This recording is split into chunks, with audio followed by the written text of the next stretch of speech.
సాధన్ శెట్టి గారు ప్లీజ్. చిట్టిబాబు గారు, ఎంతో మంది కష్టంతో సినిమా అనేది ఒక ప్రాజెక్ట్ గా అంతా నడుస్తూ ఉంటుంది. అలాంటి సినిమాకి సంబంధించి ఎంతో మంది కార్మికులు వర్క్ చేస్తూ ఉంటారు. అలాంటి సినిమాని ఒక ఫ్లాప్ సినిమా దాన్ని ఇంత హైప్ చేయాల్సిన అవసరం ఉందా అంటూ మాట్లాడారు వైసీపీ నేతలు. అది ఎంతవరకు కరెక్ట్? మీరేమంటారు? ఎన్నో సినిమాలకు సంబంధించి మీరు విశ్లేషణలు చేస్తుంటారు, ఏమంటారు? ఏ సినిమా అయినా సినిమాని బిఫోర్ రిలీజే అది ఇలా అవుతుంది అలా అవుతుంది చెప్పారు. నేను చాలా సినిమాల విషయాల్లో బిఫోర్ సినిమా చూడకుండా ఫ్రేమ్ చూడకుండా అది ఇలా అవుతుంది పట్టు అవుతుంది మీరు ఎవరైనా మాట్లాడతారు. సినిమా ఫ్రేమ్ చూసి మాట్లాడాలి, ఫ్రేమ్ చూడకుండా మీరు చాలాసార్లు అలాంటి ధోరణిలో ఈ తప్పు సినిమా ఎవరికీ తెలియదు. ఏమి చూడకుండానే అది ఫ్లాప్ సినిమా లేకపోతే ఇంకో సినిమా మాట్లాడుతాం.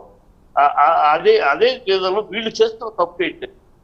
ఒక విషయం చెప్పు, ఏంటి తప్పు? ఎలాంటి సిగ్నల్ ఇస్తున్నారు? ఇవాళ పవన్ కళ్యాణ్ గారు 11 లక్షల కోట్లు రిటర్న్ ఇచ్చారు అని చెప్పు. అది నిజమో అబద్ధమో తెలియదు, ప్రాపకాండ చేస్తున్నారు. అది ఎలాంటి సిగ్నల్? అది ఎప్పుడు ఇస్తాడు హీరో రిటర్న్? చరిత్రలో సినిమా రిలీజ్ అయ్యి ఫ్లాప్ అయితే ప్రొడ్యూసర్ నష్టపోతే అప్పుడు 11 లక్షలు వాళ్ళ డబ్బులు వచ్చింది. అంటే ఇప్పుడే పవన్ కళ్యాణ్ ఇచ్చేసాడంటే ఆల్రెడీ ప్రాపర్ సిగ్నల్ ఇస్తున్నారు. సోషల్ మీడియాలో దీన్ని పాపులర్ చేస్తున్నారు, ఎవరు చేస్తున్నారు? ఇది ఖండించుకోవాలి ఖచ్చితంగా. ఈ విషయాన్ని ఖండించాలి. ఆయన ఇస్తున్నారు లేదు, ఆయనతో నిజమా అబద్ధమా అదే ఉంటే సోషల్ మీడియాలో రోల్ అయిపోతారు.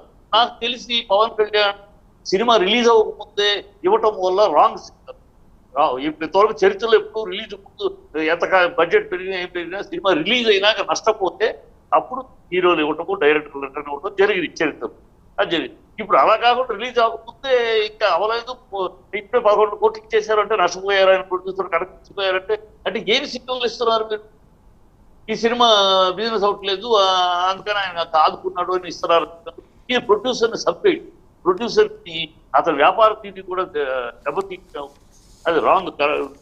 తిరువాడు గారు సినిమా ఇది నేను ప్రస్తుతం చర్చ ఆ సినిమా గురించి చర్చ ఎక్కడెక్కడికో వెళ్ళి ఆ గతం అంతా చర్చిస్తారు, చాలా చర్చిస్తారు. ఆ ప్రభుత్వం చేస్తే ఈ ప్రభుత్వం చేస్తే చాలా చర్చిస్తానే ఉన్నాయి. అది కాదు ఇక్కడ ఈ సినిమాకి సోషల్ మీడియా వచ్చిన తర్వాత దౌర్భాగ్యం. ప్రతి సినిమాకి వాళ్ళు ఇప్పుడు కమల్ హాసన్ సినిమా ఎవడో చూడలేదు పోయింది అంటున్నారు. దొంగకి అసహ్యంగా ఉంది, శంకర్ పిక్చర్ ఇండియన్ కన్నా కూడా దరిద్రంగా ఉంది, ఏమేమో వచ్చేస్తారు. హరిహర వీరమల్లు సినిమాకి సంబంధించి చిట్టిబాబు గారు సినిమాకి రిలీజ్ ఆపడానికి థియేటర్ల ఇష్యూ తీసుకొచ్చి ఒక నిమిషం సార్, దీని వెనక అంటే మీరు ప్లీజ్ మీరు వినండి, చెప్పండి. ఆయన మాట్లాడేటప్పుడు ఎంతసేపు కాలంగా ఉన్నారో అలాగే మేము మాట వినండి. ఓకే, మీరు రాజకీయాలు వద్దన్నారు కానీ ఈ సినిమా వెనక రాజకీయ నాయకులే ఉన్నారు. మాజీ ఎమ్మెల్యే ద్వారంపూడి చంద్రశేఖర్ రెడ్డి. వినండి సార్, దయచేసి వినండి. చెప్పండి. మీరు ఎందుకు మాట్లాడొద్దంటే వెళ్ళిపోతాం. లేదు చెప్పండి. ఇప్పుడు ఎవరు ఆ సినిమా థియేటర్లు మూసేయాలని ఎవరు అన్నారు? అది బయటకు వచ్చింది కదా. ఎవరు సత్యనారాయణ, వైసీపీ సత్యనారాయణ, ఆయన distributor exhibit, is Janasena Naik.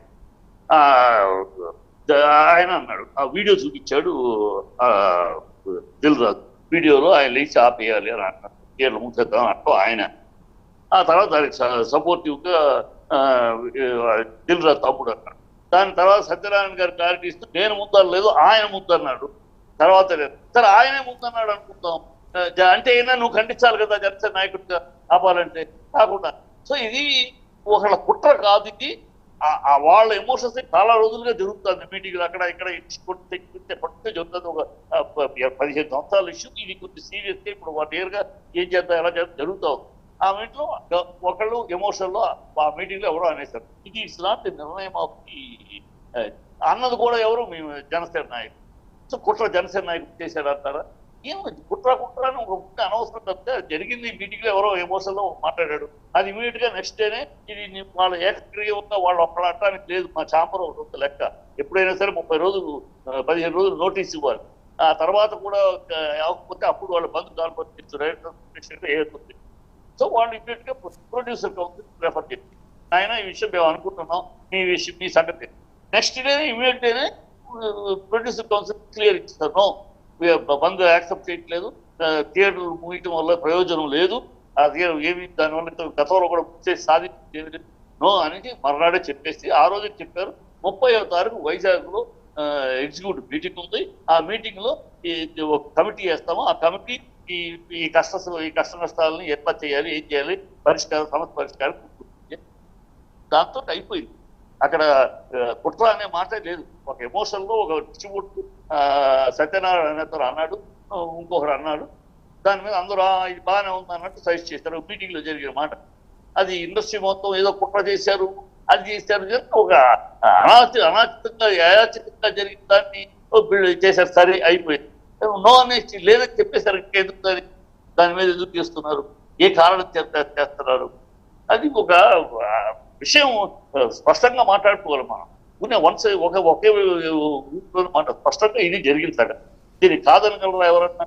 ఇంత స్పష్టంగా జరిగిన దాని మీద కుట్ర చేస్తే ఇప్పుడు మీరు కూడా దాని మీద కుట్ర అంటే విషయాన్ని పరిపూర్ణంగా అనలైజ్ చేయరా? మీరు జర్నలిస్ట్ పరిపూర్ణంగా అనలైజ్ చేయరా? నలుగురు ఏమంటున్నారు అదే అనేస్తారా? జరిగింది ఏంటి, దీంట్లో కుట్ర ఏముంది? Don't you analyse that?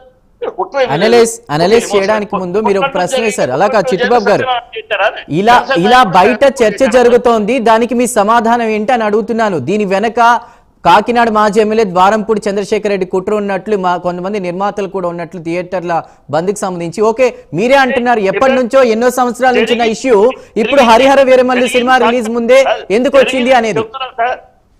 జరిగింది నీకు చెప్తున్నాం కదా. జరిగింది ఏంటి? రైట్, మీరు ఎవరు ఈ పాయింట్ రైజ్ చేశారు? సత్యనారాయణ గారు రైజ్ చేశారు. ఆయన ఎందుకు పొలిటికల్ లీడర్ కదా, ఆయన డిస్ట్రిబ్యూటర్ ఆయన కనుక ఆయన ఆ మీటింగ్ లో ఉంటే ఆయన రైజ్ చేశాడు. ఆయన ఇతర విషయాలు రాజకీయాలు ఆలోచిస్తే ఆయన ఆ ఇష్యూ పాయింట్ ఆఫ్ వ్యూ మూసేస్తే బెటర్, ఓన్లీ ఆ ఇష్యూ పరిస్థితి తప్పని మాట్లాడింది. అది ఎంత దూరం అవుతుందని ఆయన ఊహిస్తుంది. ఆయన మామూలుగా ఎప్పటి నుంచో సంస్థల గురించి మాట్లాడుతూ ఇలా అయితే బెటర్ ఏమో అని ఒక సజెషన్ లాగా అన్నాడు. ఆయన ఏదో రాజకీయాలు డిస్ట్రిబ్యూటర్ మీటింగ్ అనేసాడు. అది ఇంత దూరం అవుతుంది దాని పైన సర్దించుకుంటారు. రైట్ మాట్లాడదాం. ఒక స్మాల్ బ్రేక్ తీసుకుని మళ్ళీ మీ దగ్గరకు వస్తాను. ఒక స్మాల్